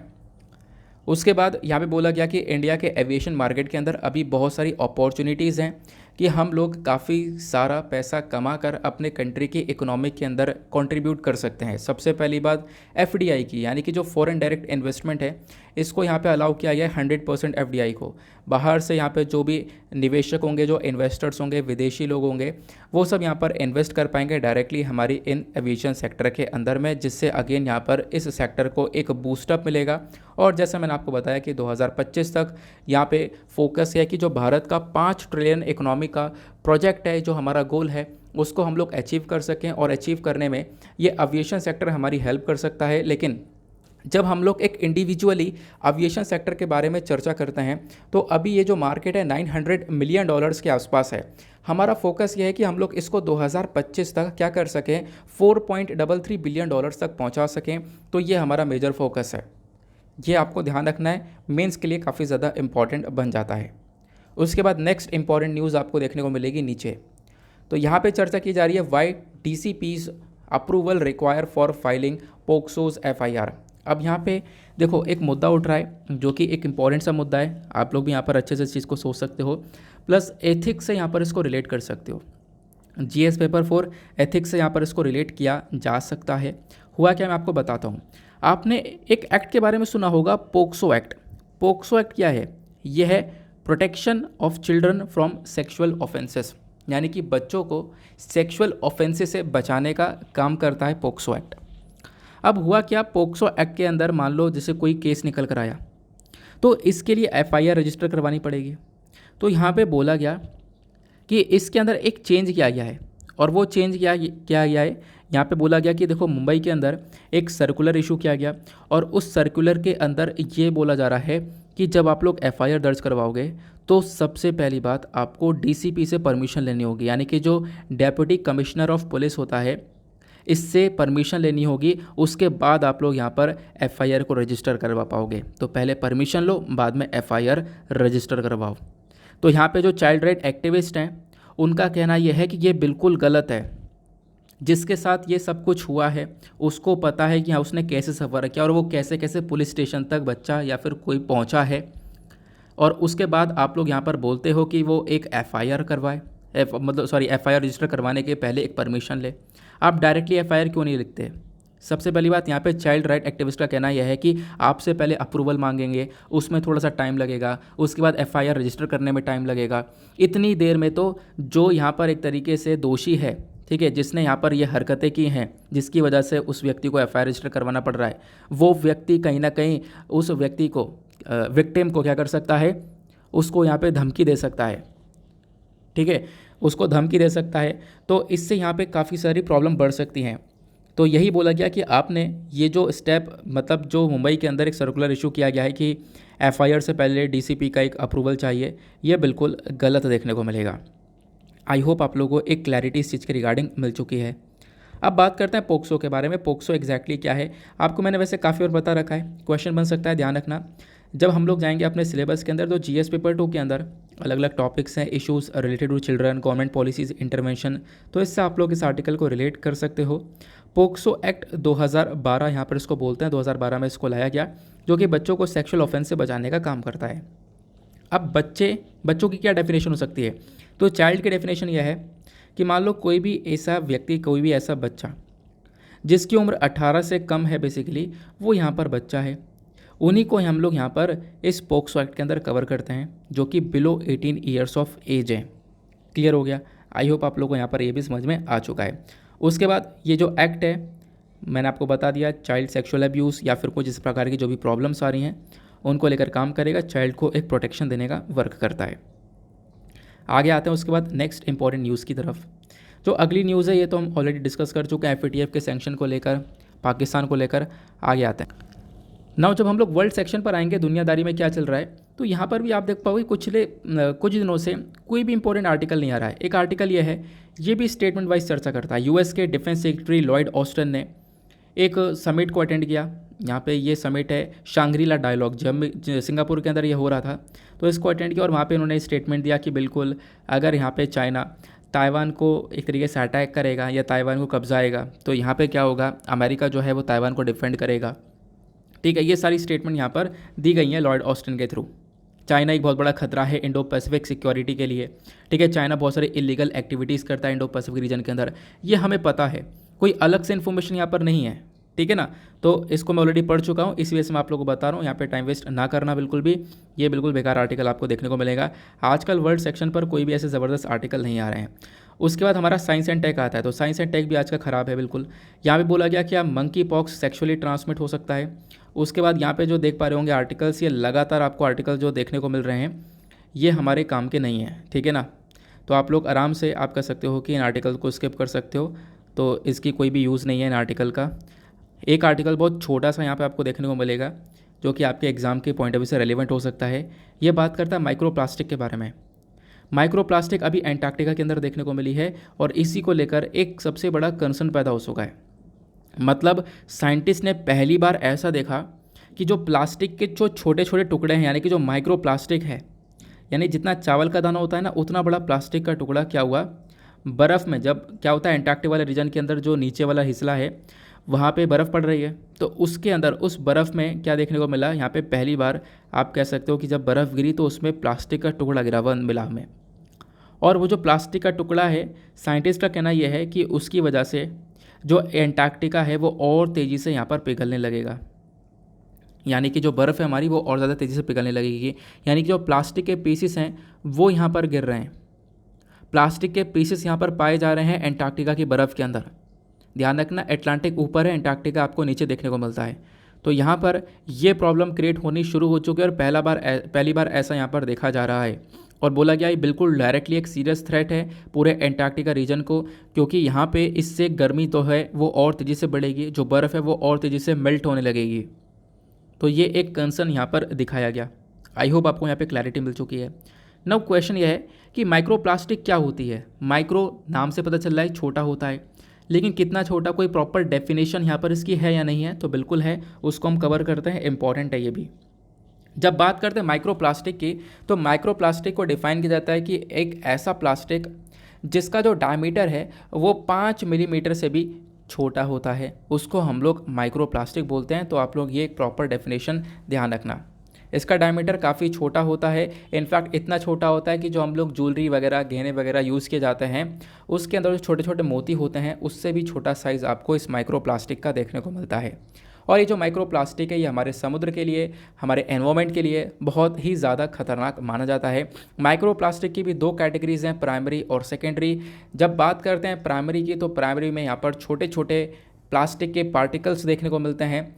उसके बाद जैसे कि अगर हम लोग बात करें, हमारा जो केयर प्रोडक्ट्स हो गए, पर्सनल केयर प्रोडक्ट्स हो गए, है ना, प्लास्टिक फाइबर हो गया, तो इसमें यहाँ पर छोटी छोटी प्लास्टिक मिलती है। जो सेकेंडरी माइक्रो प्लास्टिक होती है ये बेसिकली काफ़ी हद तक बड़ी आपको देखने को मिलेगी। ये थोड़े बड़े पीसेस होते हैं, जैसे कि वाटर बॉटल हो गया, ठीक है, वाटर बॉटल से कुछ पीसेस हो गए, और जो कि हमारे एनवायरनमेंट के लिए डायरेक्टली काफ़ी बुरे देखने को मिलते हैं। क्लियर हो गया। तो प्राइमरी सेकेंडरी माइक्रोप्लास्टिक्स के बारे में आपको इन्फॉर्मेशन मिल चुकी है। बाकी माइक्रोप्लास्टिक के रिगार्डिंग क्या क्या प्रॉब्लम्स, क्या क्या कंसर्न्स देखने को मिलती हैं। सबसे बड़ी कंसर्न आपको ये देखने को मिलेगा कि माइक्रोप्लास्टिक ह्यूमंस के लिए बहुत डेंजरस है। अगर ह्यूमंस के बॉडी में पहुंच जाए तो इसकी वजह से क्या होगा कि आपके बॉडी के अंदर जो प्रॉपर ऑक्सीजन है उसका ट्रांसपोर्टेशन बंद हो जाएगा, और ऑक्सीजन अगर बॉडी के अंदर ट्रांसपोर्ट नहीं हो रहा है, ठीक है, फ्लो नहीं हो रहा है, तो इससे यहाँ पर आप कह सकते हो डायरेक्टली इंसान की डेथ भी हो सकती है। उसके साथ साथ यहाँ पे बताया गया कि जो पार्टिकल्स आपको देखने को मिलते हैं, जो प्लास्टिक के पार्टिकल्स हैं, ये अगर मान लो कि जो प्रेग्नेंट वीमेन है उसके प्लेसेंटा के अंदर हैं, तो क्या होगा, प्रेग्नेंट वीमेन से ये जो पार्टिकल्स आपको देखने को मिलते हैं ये ट्रांसफ़र हो सकते हैं, और ये ट्रांसफ़र हो सकते हैं बच्चे के अंदर, फोटस के अंदर में, जो बच्चा माँ के पेट में अभी बन रहा है। उसके साथ साथ ये जो माइक्रोप्लास्टिक्स हैं ये ह्यूमन सेल्स को डैमेज कर सकते हैं, ठीक है। ह्यूमन के सेल के साथ साथ यहाँ पर आप कह सकते हो बताया ये भी जाता है कि ऑलरेडी बहुत सारे सेल्स को डैमेज किया गया है इसके थ्रू, ठीक है। लगभग 1 मिलियन के आसपास हर साल जान जा रही है, और ये माइक्रोप्लास्टिक इतना खतरनाक माना जा रहा है। फिर उसके साथ बताया गया जो छोटे बच्चे हैं, जो बेबीज़ हैं प्लस यंग चिल्ड्रन हैं, उनको सबसे बड़ा खतरा आपको देखने को मिल जाता है इस माइक्रोप्लास्टिक का। तो ये हो गई हमारी माइक्रोप्लास्टिक को लेकर डिट्टो सारी की सारी इम्पॉर्टेंट इन्फॉर्मेशन। आगे आते हैं नेक्स्ट न्यूज़ पर। नाउ बाकी आप लोगों को पता है कल हमारा सैटरडे था, और कल मैं एडिटोरियल डिस्कस नहीं कर पाया था क्योंकि कुछ अर्जेंट वर्क था उसकी वजह से।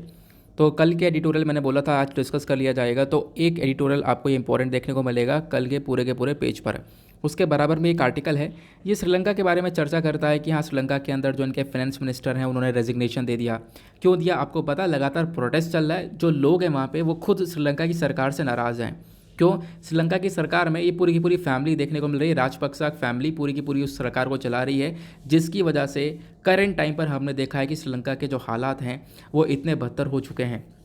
इनफैक्ट इकोनॉमिक क्राइसिस इतने ज़्यादा बढ़ चुके हैं। रिसेंट डेज़ में यहाँ के जो पीएम है उनके घर में आग लगा दी गई थी, है ना। तो ये प्रॉब्लम्स आज के टाइम पर श्रीलंका में क्रिएट हो रही हैं, वो यहाँ पर एग्जैक्टली मेंशन किया गया।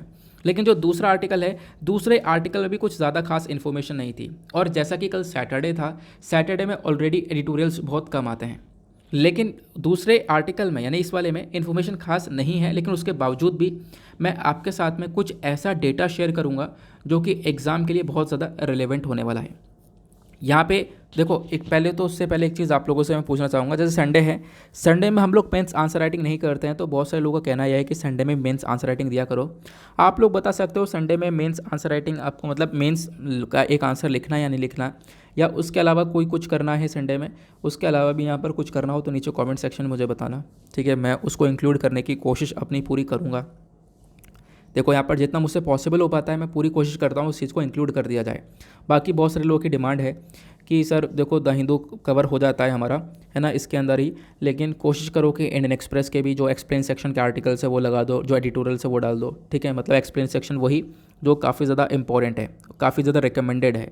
तो देखो यार, एक चीज़ आपको देखने को मिलेगा कि द हिंदू भी टेक्स्ट और कॉन्टेक्स्ट लेकर आ रहा है, लेकिन वाकई में आप जो लोग पढ़ रहे हैं उन्होंने खुद मुझे दिखाया भी है, वो मुझे मैसेज करके बताते भी हैं कि काफ़ी डिफरेंस देखने को मिलेगा, क्योंकि इंडियन एक्सप्रेस का जो एक्सप्लेन सेक्शन है वो काफ़ी डिटेल से भी आ रहा है, प्लस कुछ ऐसी इंपॉर्टेंट इन्फॉर्मेशंस आती हैं, साइंस एंड टेक की इन्फॉर्मेशन बहुत बार देखने को मिलती हैं, इकोनॉमिक इन्फॉर्मेशन बहुत सारी देखने को मिलती हैं, जो कि द हिंदू के अंदर कवर नहीं हो पाती हैं, ठीक है। ये चीज़ें तो मैंने भी नोटिस की हैं कि कुछ इशूज़ ऐसे होते हैं जो कि यहाँ पर आप कह सकते हो द हिंदू के अंदर कवर हो रहे हैं, इंडियन एक्सप्रेस में नहीं हो रहे, और द हिंदू में कवर हो रहे हैं वो इंडियन एक्सप्रेस में नहीं हो रहे, मतलब अपोजिट इसका देखने को मिल जाएगा, है ना। तो ये चीज़ें देखने को मिलती हैं। बाकी मैं कोशिश करूँगा कि इंडियन एक्सप्रेस के भी यहाँ पे आर्टिकल्स को इंक्लूड कर दिया जाए, ताकि आप लोगों को एक सेटिस्फैक्शन मिल जाए, जो भी हम लोग पढ़ रहे हैं वो सही पढ़ रहे हैं, ठीक है। मतलब कि एक अच्छे सोर्स से पढ़ रहे हैं, दोनों सोर्स हम लोग कवर कर रहे हैं। क्योंकि होता क्या है, डेली बेसिस पर द हिंदू के अंदर जो एडिटोरियल होता है सभी तो इंपॉर्टेंट नहीं होता है, 2 से 3 आर्टिकल मुश्किल से, वैसे तो 2 प्रॉपरली प्योर आर्टिकल निकल कर आते हैं जो कि एग्जाम के लिए इंपॉर्टेंट हो। बाकी आपको पता है कुछ ऐसे इशूज़ के ऊपर लिखे जाते हैं कि सारे आर्टिकल इंपॉर्टेंट आते ही नहीं है, बहुत रेयरली 3-4 आर्टिकल एक साथ इंपॉर्टेंट होता है। बाकी टेक्स्ट और कॉन्टेक्स्ट रहा है तो उसमें भी कुछ इंपॉर्टेंट आर्टिकल्स निकल कर आ जाते हैं। तो मैं कोशिश करूँगा कि अपनी तरफ से कि मैं इंडियन एक्सप्रेस के कुछ आर्टिकल्स इसके अंदर इंक्लूड कर दूं, आपको द हिंदू का पूरा न्यूज़पेपर का एनालिसिस मिले, एडिटोरियल, टेक्स्ट और कॉन्टेक्स्ट, प्रीलिम्स, सब कुछ यहाँ पे मिलेगा। उसके साथ साथ यहाँ पे इसी टाइम के अंदर मैं कोशिश करूँगा कि आपको इंडियन एक्सप्रेस के भी कुछ रेलिवेंट आर्टिकल्स को कवर करवा दूँ। ओके, तो उसके लिए परेशान होना बंद कर दो। बस खाली आप ये सजेस्ट कर सकते हो कि संडे में मेंस आंसर राइटिंग करनी है या उसके अलावा कुछ करना है, तो नीचे कमेंट सेक्शन में अपनी राय लिख सकते हो। ये आर्टिकल बात करता है gulf of sensitivity that India will have to cross. मतलब क्या है समझते हैं। वही चीज़ जो कि मैं आपको स्टार्टिंग में वीडियो के बता चुका हूँ। हुआ क्या, देश में कंट्रोवर्सी हो रही है, बीजेपी के 2 लीडर्स प्रॉफिट मोहम्मद के अगेंस्ट में स्टेटमेंट दिए। उसके बाद यहाँ पर आप कह सकते हो कि नूपुर शर्मा को सस्पेंड किया गया पार्टी से, और साथ ही साथ यहाँ पर जो जिंदल साहब थे उनको यहाँ पर एक्सपेल कर दिया गया, निष्कासित कर दिया गया है। ये मैंने आपको स्टार्टिंग में बताया। लेकिन हुआ क्या, इस पूरे मामले की वजह से जो गल्फ़ कंट्रीज़ है वो काफ़ी हद तक सेंसिटिव हो गई। ठीक है, अब गल्फ़ कंट्रीज सेंसिटिव होने का मतलब यहाँ पर यह है कि गल्फ़ कंट्रीज़ भारत से नाराज़ हो गई, और ऐसा हम लोगों ने एक्सपेक्ट किया ही नहीं था कि गल्फ़ कंट्रीज़ ने, देखो पहले तो ऐसा कुछ नहीं किया। जो ऑर्गेनाइजेशन ऑफ इस्लामिक कोऑपरेशन है जिसके बारे में चर्चा की जा रही है, OIC के बारे में, OIC भारत के अगेंस्ट में बोलता रहता है। OIC इसका जो पाकिस्तान है वो भारत के अगेंस्ट में बोलता रहेगा, लेकिन गल्फ़ कंट्रीज़ इस प्रकार से स्टेप उठाएंगी ऐसा किसी ने नहीं देखा था। ठीक है, तो यहाँ पर अचानक से ये हम लोगों ने प्रॉब्लम देखी है। इनका कहना यह है गल्फ़ कंट्रीज़ का कि इंडिया की साइड से स्टेटमेंट निकला है। देखो भारत का कहना यह है कि ये देखो स्टेटमेंट सरकार की साइड से तो नहीं निकला है ना, वो व्यक्ति कोई एक पोजीशन को होल्ड नहीं करते थे दोनों, तो यहाँ पे सरकार की साइड से कुछ वो ऐसा स्टेटमेंट नहीं है। तो बेसिकली वो एक पर्सन की साइड से स्टेटमेंट है, तो यहाँ पर सरकार के साथ में रिलेशन ख़राब करके कुछ नहीं मिलने वाला। इनफैक्ट यहाँ पर गल्फ़ कंट्रीज़ का कहना है कि भारत इस चीज़ को लेकर माफ़ी मांग ले। इंडिया माफ़ी कैसे मांग ले? इंडिया का कहना यह है कि वो दोनों व्यक्ति एक प्रॉपर कोई पोस्ट पर है नहीं, सरकार को रिप्रेजेंट कर नहीं रहे हैं। यहाँ पे बात तो सरकार की है ना, तो वो तो आम पीपल हैं जो उन्होंने यहाँ पर इस प्रकार से स्टेटमेंट दिया है। क्लियर हुआ? तो ये सारी बातें आपको देखने को मिल जाती हैं। ये सारी कंट्रोवर्सी जो है आज के टाइम पर बहुत ज़्यादा इंक्रीज़ हो रही है। इनफैक्ट ट्विटर पर आप देख पाओगे लगातार यही चीज़ें ट्रेंड हो रही हैं। ठीक है, फिर ऑथर यहाँ पर और क्या बोलते हैं, ऑथर ने यहाँ पर ये सारी की सारी प्रॉब्लम्स बताई। उन्होंने बताया गल्फ़ कंट्रीज़ के अंदर आप देख पाओगे सिचुएशन काफ़ी ख़राब है। उसके बाद यहाँ पर देखो क्या है कि गल्फ़ कंट्रीज़ आज के टाइम पर भारत के लिए भी एक काफ़ी ज़्यादा इंपॉर्टेंट रोल प्ले करती हैं। वो इंपॉर्टेंट रोल क्या है मैं आप लोगों को थोड़ी देर में बताऊँगा। फिर यहाँ पर आपको देखने को मिलेगा कि ये सारी कंट्रोवर्सी उसी टाइम पर हुई जब भारत के जो वाइस प्रेसिडेंट हैं एम वेंकैया नायडू साहब, ये यहाँ पर कतर में थे, कतर के विज़िट पर थे। और उसके बाद ही यहाँ पे हम लोगों ने ये देखा कतर की विज़िट पर थे, और वहीं पर क्या होता है, कतर की विज़िट पर रहते रहते ही ये स्टेप उठा लिया जाता है, और आप कह सकते हो ये पूरा का पूरा एक प्रॉब्लम क्रिएट होती हुई नज़र आती है। कतर भी यहाँ पर एक तरीके से भारत को बोलता है, यानी कि आप कह सकते हो जो भारत के एनवॉय हैं उनको समन कर लिया जाता है। तो ये प्रॉब्लम्स आज के टाइम पर देखने को मिल रही हैं। ठीक है ना, तो ये प्रॉब्लम्स के बारे में ऑथर ने इस चीज़ के अंदर मेंशन किया है। लेकिन ये चीज़ें आपके लिए एग्ज़ाम में डेफिनेटली हेल्प नहीं करने वाली हैं, क्योंकि ऑब्वियस ही बात है जो न्यूज़ आर्टिकल्स चर्चा में है उसी को लेकर यहाँ पे ऑथर जो है एडिटोरियल्स को पब्लिश कर रहे हैं। बट यहाँ पे मैं आपको एक अलग से कुछ ऐसी इन्फॉर्मेशन देने वाला हूँ जो कि लगातार इंडियन एक्सप्रेस के अंदर पब्लिश हुई थी। जो इन्फॉर्मेशन मैं आपके साथ में शेयर करूँगा ये वाली, ये इंडियन एक्सप्रेस से उठाई गई है, इंडियन एक्सप्रेस के एक्सप्लेन सेक्शन पर। यहाँ पर बोला गया कि जब हम लोग बात करते हैं गल्फ़ कंट्रीज़ की जो कि आज के टाइम पर भारत से नाराज़ हैं, तो गल्फ़ कंट्रीज़ के साथ में अगर भारत के रिलेशन ख़त्म होते हैं तो इंडिया को काफ़ी नुकसान होगा, क्योंकि यहाँ पे गल्फ़ कंट्रीज़ हम लोग को काफ़ी कुछ प्रोवाइड करवाती है। तो यहाँ पे भारत और गल्फ़ कंट्रीज़ के रिलेशंस के बारे में हम लोग चर्चा करने वाले हैं। ठीक है ना, तो यहाँ पे जब गल्फ़ कंट्रीज़ की चर्चा होती है तो एक आता है gulf cooperation council. Gulf cooperation council के अंदर आपको 6 देश देखने को मिलेंगे, Bahrain, Kuwait, Qatar, Oman, Saudi Arabia और UAE। ये सारी कंट्रीज़ आपको देखने को मिलती हैं गल्फ़ कोऑपरेशन काउंसिल के अंदर में। अभी रिसेंटली हमारे वाइस प्रेसिडेंट ने कतर को विज़िट किया था, वो ऑलरेडी मैं आपके साथ में डिस्कस कर चुका हूँ। अब बात ये करते हैं कि गल्फ़ कंट्री कैसे भारत के लिए इम्पॉर्टेंट हिस्सा मानी जाती हैं और क्यों है गल्फ़ कंट्रीज़ भारत के लिए इम्पॉर्टेंट। सबसे पहली चीज़ देखो, गल्फ़ कंट्रीज़ में ईरान नहीं आता है, लेकिन यहाँ पे ईरान की भी चर्चा हो रही है, ध्यान रखना। ठीक है, तो भारत इसलिए इम्पॉर्टेंट है 2 चीज़ों के मामले में। देखो गल्फ़ कंट्रीज से हम लोग क्या क्या लेते हैं, सबसे पहली चीज़ हम लोग गल्फ़ कंट्री के साथ में व्यापार करते हैं, इस वजह से गल्फ़ कंट्रीज भारत के लिए इंपॉर्टेंट है। दूसरा यहाँ पर ऑयल, गैस और साथ ही साथ यहाँ पर जो हमारा पेट्रोल है यानी कच्चा तेल, क्रूड ऑयल, तो ये यहाँ पर 2 चीज़ आपको देखने को मिलती हैं। इन्हीं 2 चीज़ों के ऊपर रिलेशन जो है वो टिके हुए हैं इंडिया और गल्फ़ कंट्रीज़ के, ऐसा आप लोग सोच रहे होंगे। लेकिन इसके अलावा भी यहाँ पर बहुत सारी चीज़ें आपको देखने को मिल जाती हैं जिसके बेसिस पर गल्फ़ कंट्रीज़ भारत के लिए काफ़ी ज़्यादा इंपॉर्टेंट मानी जाती हैं। अब वो क्या क्या चीज़ें हैं, चलो उसको भी देखते हैं। अब देखो इस चार्ट पे आपको सारी चीज़ें क्लियर हो जाने वाली हैं। ये भी चार्ट अभी रिसेंटली पब्लिश किया गया था इंडियन एक्सप्रेस के अंदर में। गल्फ़ कंट्रीज़ क्यों मैटर करती हैं, सबसे इंपॉर्टेंट बात यहाँ पे बोला गया। गल्फ़ कोऑपरेशन काउंसिल के अंदर 6 देश हैं, मैंने आपको बताया, कंट्रोवर्सी के बारे में समझाया गया। अब यहाँ पे बोला गया कि देखो क्यों इंपॉर्टेंट है। जब हम लोग बात करते हैं भारत और इन गल्फ़ कंट्रीज़ की, तो इसमें जब आप लोग व्यापार देखोगे दोनों के बीच का, तो व्यापार में गल्फ़ कंट्रीज़ बहुत ज़्यादा हमें काफ़ी कुछ प्रोवाइड करवाती हैं। एक्सपोर्ट इंपोर्ट के अंदर एक बहुत इंपॉर्टेंट रोल प्ले करती है। जैसे कि यूएई के साथ में भारत का जो टोटल व्यापार है वो 7% के आसपास का है। सऊदी अरेबिया से 3.8% का, फिर Qatar, Kuwait, Iran, Oman, Bahrain भी आपको देखने को मिल जाता है। ध्यान रखना, ईरान गल्फ़ कंट्री का पार्ट नहीं है, गल्फ़ कोऑपरेशन काउंसिल का पार्ट नहीं है, लेकिन यहाँ पे उसके बारे में भी चर्चा हो रही है, क्योंकि ईरान भी यहाँ पर भारत की निंदा कर रहा है, भारत का क्रिटिसिज्म कर रहा है कि भारत ने गलत किया है। आज के टाइम पर 16-17 देश इकट्ठे हो चुके हैं जो कि यहाँ पे लगातार भारत के अगेंस्ट में खड़े हैं कि भारत की साइड से ये गलत एक स्टेटमेंट निकल कर आया है, ठीक है ना। तो ये यहाँ पर व्यापार के मामले में इंपॉर्टेंट है। दूसरा उसके बाद देखते हैं ऑयल डिपेंडेंसी, ये बहुत इंपॉर्टेंट है। ऑयल डिपेंडेंसी की बात करते हैं तो भारत सऊदी अरेबिया के ऊपर सबसे ज़्यादा डिपेंडेंट है। इनफैक्ट यहाँ पे आप देख पाओगे इंपोर्ट रैंकिंग में सऊदी अरेबिया को 2 नंबर की रैंकिंग दी गई है। सऊदी अरेबिया से काफ़ी सारा कच्चा तेल हम लोग परचेज़ करते हैं, लगभग 14.1% के आसपास। फिर उसके बाद सेकंड नंबर पर UAE, then Qatar, Kuwait, Iran, Oman, Bahrain.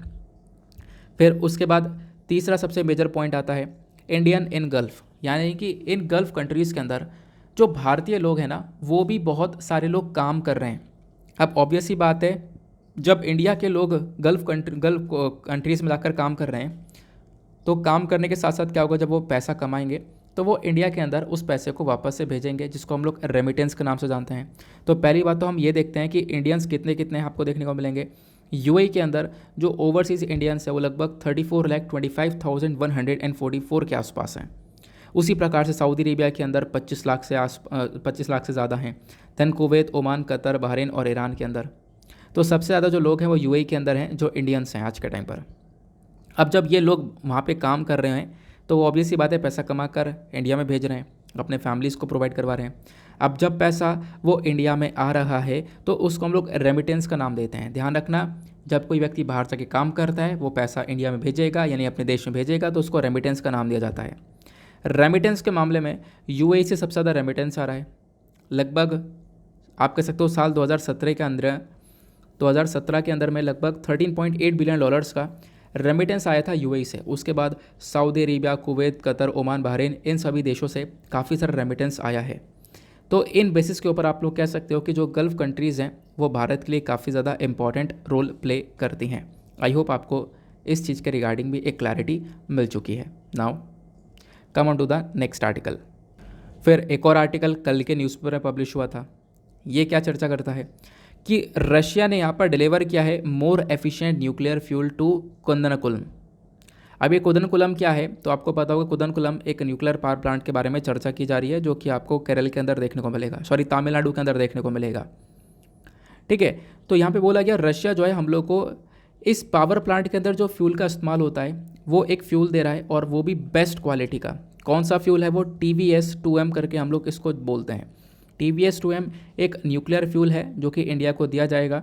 इस फ्यूल की जो कैपेसिटी है वो काफ़ी अच्छी है, प्लस इसकी क्वालिटी काफ़ी ज़्यादा अच्छी है। इनफैक्ट यहाँ पे बोला जाता है इस फ्यूल के अंदर जो यूरेनियम है वो काफ़ी ज़्यादा देखने को मिलेगा। अगर यूरेनियम ज़्यादा है तो इससे हम लोग एनर्जी का ज़्यादा प्रोडक्शन कर पाएंगे, ठीक है। तो आप लोग को ध्यान रखना है इसके बारे में। तो ये सारे फ़ायदे देखने को मिलेंगे। मैं आपको थोड़ा सा और समझाता हूँ।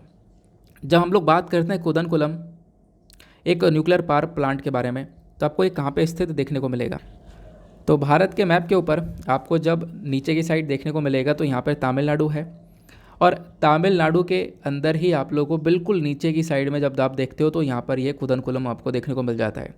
यहाँ पर आपको न्यूक्लियर पावर प्लांट देखने को मिलेगा। ये पिछले साल भी काफ़ी ज़्यादा चर्चा में था, इस बार मार्च में भी काफ़ी ज़्यादा चर्चा में था, स्पेंट फ्यूल को लेकर यहाँ पे चर्चा हो रही थी। तो होता क्या है, ये जो न्यूक्लियर पावर प्लांट्स होते हैं, इन न्यूक्लियर पावर प्लांट्स के अंदर हम लोग इलेक्ट्रिसिटी को, बिजली को जनरेट करते हैं, एनर्जी को जनरेट करते हैं। अब एनर्जी को बनाने के लिए इसमें यूरेनियम लगता है, थोरियम लगता है, ये सारी चीज़ें लगती हैं, ठीक है। तो अभी यहाँ पर जो फ्यूल है वो फ्यूल इसके अंदर डाला जाता है। अब ये जो न्यूक्लियर पावर प्लांट आप पिक्चर में देख पा रहे हो, ये जो पीछे यहाँ पर फ्यूल है, ये आपको पूल सा नज़र आ रहा है ना, जो पूल बना रखा है ब्लू कलर का, ये पानी नहीं है, ये फ्यूल है। ये फ्यूल कौन सा है, स्पेंट फ्यूल, जो कि यूज़ कर लिया गया है। अब न्यूक्लियर पावर प्लांट के अंदर एक बार फ्यूल डाला जाता है और वो जो फ्यूल है वो यूज़ होने के बाद में क्या होता है, उसको हम लोग यहाँ पर ऐसे रखते हैं, क्योंकि इसका एक प्रॉपर स्टोरेज होना बहुत ज़्यादा इम्पॉर्टेंट है, क्योंकि इसमें बहुत सारी रेडियो एक्टिविटी होती है जो कि इंसान के लिए बहुत ज़्यादा घातक है। ठीक है, यानी कि रेडियो एक्टिविटी इतनी ज़्यादा घातक होती है, इनफैक्ट आप लोगों ने देखा होगा कि बॉडी के ऊपर काफ़ी सारे रेडिएशन के प्रभाव पड़ते हैं, बॉडी जल से जाती है, बहुत सारी प्रॉब्लम्स क्रिएट होती हैं, इंसान की जान तक चली जाती है इन रेडियो एक्टिविटी से। तो ये स्पेंट फ्यूल इतना खतरनाक हो सकता है। ठीक है ना। अब क्या हुआ, ये फ्यूल चेंज किया जाता है कुछ टाइम बाद, साल में चेंज किया जाता है। तो अब क्या होगा, जब ये जो फ्यूल है इसको चेंज करके हम लोग अब कौन सा फ्यूल डालेंगे, जो हमें रशिया दे रहा है। ठीक है, जो रशिया दे रहा है, अभी मैंने आपको बताया जो टी से इसका नाम था, ये एक अच्छी क्वालिटी का फ्यूल है जो कि लंबे समय तक हमारे इस न्यूक्लियर पावर प्लांट को ऑपरेट करके रखेगा। और इस वाले फ्यूल के अंदर क्या बताया जा रहा है कि इस वाले फ्यूल में जो यूरेनियम है इसकी कैपेसिटी ज़्यादा है। अब यूरेनियम क्या होता है मैं आपको ये समझाता हूँ। देखो, जब हम लोग बात करते हैं यूरेनियम की, तो यूरेनियम छोटा सा, यानी कि आप कह सकते हो 1 इंच यूरेनियम, पता है कितना पावरफुल होता है, बहुत ज़्यादा पावरफुल होता है। मैं आपको बताता हूँ कि आपने चलो एक साइड पर 1 इंच यूरेनियम रखा और दूसरे साइड पर आप लोगों ने 120 गैलन, 120 ड्रम आप कह सकते हो तेल रखा, और 1 इंच यूरेनियम को जलाओ और 120 गैलन के तेल को जलाओ, दोनों के अंदर पावर बिल्कुल सिमिलर जनरेट होगी। यानी कि आप कह सकते हो कि 1 इंच यूरेनियम के अंदर जो जलाकर पावर निकलती है वो बिल्कुल 120 गैलन ऑयल के बराबर होती है। तो ये यूरेनियम इतना ज़्यादा पावरफुल होता है। ठीक है ना। तो यूरेनियम फॉसिल फ्यूल के मामले में बहुत ज़्यादा पावरफुल होता है। इनफैक्ट इसकी पावर्स आप लोग देख सकते हो 120 से 150 गैलन ऑफ ऑयल के बराबर आपको ये देखने को मिल जाएगा, बस खाली छोटा सा यूरेनियम का साइज़। उसके बाद अगर यूरेनियम बढ़ेगा, मतलब आप कह सकते हो अगर 1 इंच के यूरेनियम को जलाओगे तो कम से कम 1 टन ऑफ कोयले जितना एनर्जी आपको मिलेगा। 1 इंच यूरेनियम को जलाओगे तो कम से कम 17,000 cubic feet of natural gas को जलाने जितनी एनर्जी मिलेगी। तो ये बात होती है यूरेनियम की। ठीक है ना। तो आप लोग इसको ज़रूर ध्यान रखना, यूरेनियम क्या है। बाकी जब आप लोग यूरेनियम के बारे में और भी इन्फॉर्मेशन देखते हो तो यहाँ पे आपको देखने को मिलेगा यूरेनियम के साथ साथ एक और चीज़ आती है, वो है थोरियम। ठीक है, थोरियम हर जगह पर मिलता है, लेकिन यूरेनियम कहीं कहीं पर मिलता है। जैसे सोना कहीं कहीं पर मिलता है, वैसे यूरेनियम आपको कहीं कहीं पर देखने को मिलता है। तो इसी यूरेनियम से चलते हैं न्यूक्लियर पावर प्लांट। अभी यहीं पर TVS-2M न्यूक्लियर फ्यूल को दिया जा रहा है रशिया की साइड से, जो कि हमारे इस न्यूक्लियर पावर प्लांट को और ज़्यादा मजबूती देने वाला है। आगे आते हैं अगले आर्टिकल पर। देन उसके बाद यहाँ पर एक और छोटा सा न्यूज़ आर्टिकल है, ये बात करता है गुजरात के फिशरमैन के बारे में। तो गुजरात के अंदर जो मछुआरे हैं वो आज के टाइम पर बहुत बुरी तरह से सफ़र कर रहे हैं। क्यों? एक तो तेल के दाम बढ़े, तो यहाँ पर इनका जो जहाज़ वगैरह है वो एक तो प्रॉपरली नहीं चल पा रहा है। ठीक है, वो चीज़ें आपको देखने को मिलेंगी। दूसरी प्रॉब्लम यहाँ पर क्या बताई जा रही है कि भाई सिचुएशन इतनी ख़राब हो चुकी है, चाइना, यूरोपियन यूनियन, इन कंट्रीज़ ने क्या किया है, इन जो मैरीन प्रोडक्ट्स यानी कि जो ये मछली वगैरह है, इन चीज़ों को अभी मंगाना रोक दिया है, थोड़ा सा कम कर दिया है। तो बेसिकली यहाँ पर क्या है कि डायरेक्टली आप देख पाओगे जो फार्मर्स हैं डायरेक्टली अफेक्ट हो रहे हैं। इनफैक्ट यहाँ पे बोला गया कि जो हम लोगों को अमेरिका के अंदर मार्केट का एक्सेस मिला हुआ है, यानी कि अमेरिका के अंदर जो हम लोग अपना समुद्र का जो भी यहाँ पर मछली वगैरह इसको जो भेजते हैं, है ना, अब इसको जब भेजा जाता है अमेरिका के अंदर, तो क्या किया अमेरिका ने, इसके दाम बढ़ा दिए, 15 से 70 रुपये पर किलोग्राम कर दिया है, जिसकी वजह से आप कह सकते हो वो महंगा हो चुका है, लोग खरीद नहीं रहे हैं। और फिर उसके बाद डायरेक्टली आप कह सकते हो कि इसका इंपोर्टिंग वगैरह भी कम हो चुकी है। तो आप यहाँ पे कह सकते हो कि डायरेक्टली इन मछुआरों को एक बड़ा नुकसान हुआ है, क्योंकि वहाँ पे दाम बढ़े हैं तो ऑब्वियस ही बात है उनको एक प्रॉपर प्राइस नहीं मिल पा रहा है। ठीक है ना। तो ये प्रॉब्लम क्रिएट हो रही है। प्लस बताया गया कि इस सेक्टर के अंदर 50% ज़्यादा जो वीमेन है वो काम कर रही हैं। तो यहाँ पे एक सुधार की आवश्यकता है, डेफिनेटली ऐसा बोला जा रहा है। कहाँ पर? जो फिशिंग सेक्टर है, जो मछुआरों वाला आपको पूरा का पूरा सेक्टर देखने को मिलता है। अब जब हम लोग बात करते हैं फिशिंग सेक्टर की इंडिया के अंदर में, तो इसका इंपॉर्टेंस काफ़ी ज़्यादा है। लगभग बताया जाता है कि 30 मिलियन से लेकर आपको 60 मिलियन के आसपास जो लोग हैं वो देखने को मिलेंगे जो कि फ़िशिंग सेक्टर के अंदर इन्वॉल्व हैं, इसके अंदर काम कर रहे हैं, जिसमें से 50% से ज़्यादा वीमेंस हैं। और उसके बाद हमें बोला गया कि दुनिया भर का जो डाइटरी प्रोटीन है उसका 25% इसी सेक्टर से आता है। लोग यहाँ पे फ़िश से अपने प्रोटीन को पूरा करते हैं। और जो फिशरीज़ है ये आप कह सकते हो कि इंडिया के लिए बहुत ज़्यादा इंपॉर्टेंट रोल प्ले करती है, क्योंकि इंडिया जो है फ़िश के मामले में सेकंड मेजर प्रोड्यूसर देखने को मिल जाता है। इंडिया यहाँ पे चौथा लार्जेस्ट एक्सपोर्टर भी है। हम लोग काफ़ी सारा एक्सपोर्ट भी करते हैं फ़िश को, ये आपको ध्यान रखना है। और एक्सपोर्ट जितना दुनिया भर में हो रहा है उसका एक अच्छा खासा प्रतिशत, एक अच्छा खासा आप कह सकते हो कंट्रीब्यूशन भारत यहाँ पे इसके अंदर करता है। और ऑब्वियस सी बात है, जब हम लोग इसको एक्सपोर्ट करते हैं तो इससे पैसा कमा रहे हैं। अब जब पैसा आया तो हमारे वो जीडीपी के अंदर कंट्रीब्यूट करता है, जीडीपी के अंदर हमारे वो सपोर्ट प्रोवाइड करवाता है। लगभग बताया गया 28 मिलियन के आसपास जो लोग हैं वो कहीं ना कहीं फिशरी सेक्टर के अंदर आज के टाइम पर एम्प्लॉयड हैं, उनको जॉब मिली भी है। लेकिन फिशरी सेक्टर में काफ़ी सारे चैलेंजेस देखने को मिलते हैं। सबसे बड़ा चैलेंज है भाई हार्मफुल सब्सटेंसेस, जैसे कि प्लास्टिक हो गया, प्लस और ही बहुत सारा कूड़ा करकट हो गया जो कि डायरेक्टली पानी के अंदर जाता है। और इसकी वजह से यहाँ पर आप कह सकते हो कि क्या है, हमारा ओशन वगैरह डैमेज हो रहा है। और जो खासकर ओशन के अंदर जो जानवर हैं वो भी यहाँ पर एक तरीके से मरते हुए नज़र आते हैं। तो फिशरी सेक्टर के लिए सबसे बड़ा नुकसान यह है। दूसरा नुकसान है क्लाइमेट चेंज का। लगातार क्लाइमेट चेंज हो रहा है, टेम्परेचर बदल रहा है, जिसकी वजह से अगेन आप कह सकते हो कि ओशन का स्तर बढ़ता हुआ देखने को मिलेगा। प्लस यहाँ पे जो प्रॉब्लम्स है अगेन यहाँ पे बढ़ जाती हैं, इसका भी एनवायरनमेंट के ऊपर एक नेगेटिव इम्पैक्ट देखने को मिलता है। तो ये कुछ चीज़ें हैं जो कि डायरेक्टली हमारे ओशन, हमारे फिशरी सेक्टर को इम्पैक्ट कर रही हैं। देन उसके बाद यहाँ पे मेंशन किया गया भारत सरकार के क्या क्या इनिशिएटिव हैं फिशरीज सेक्टर को इम्प्रूव करने के लिए।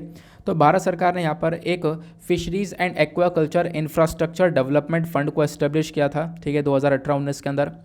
उसके बाद प्रधानमंत्री मत्स्य संपदा योजना आपको ये देखने को मिल जाएगी। ये जो प्रोग्राम है इसका भी मेजर फोकस है कि लगभग जो 22 मिलियन टन जो फिश प्रोडक्शन है ये हम लोग 2024-25 तक करें और ज़्यादा से ज़्यादा जो फिश है उसको एक्सपोर्ट करें, उससे भी पैसा कमाएं। उसके बाद यहाँ पे भारत सरकार ब्लू रिवॉल्यूशन के ऊपर फोकस कर रही है, यानी फिशरी सेक्टर का एक प्रॉपर मैनेजमेंट किया जा सके।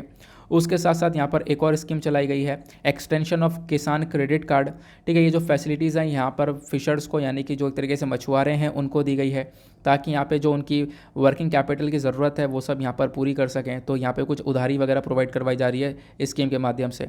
क्लियर हुआ? तो आई होप आप लोगों को यहाँ पर ये अच्छे से समझ में आ चुका है। अब उसके बाद एक और न्यूज़ आर्टिकल आता है, ये वाला, ये आखिरी न्यूज़ आर्टिकल है आज का। काफ़ी सारे न्यूज़ आर्टिकल आज हो गए हैं डिस्कस करने के लिए, कोई बात नहीं है। यहाँ पर मेंशन किया जाता है कि जो हमारे farmer controller and auditor general of India है कैग, इन्होंने बोला है कि भाई देखो सरकार के अंदर थोड़ी अकाउंटेबिलिटी और लानी पड़ेगी, यानी कि सरकार को थोड़ा सा और ज़्यादा जवाबदेही बनना पड़ेगा।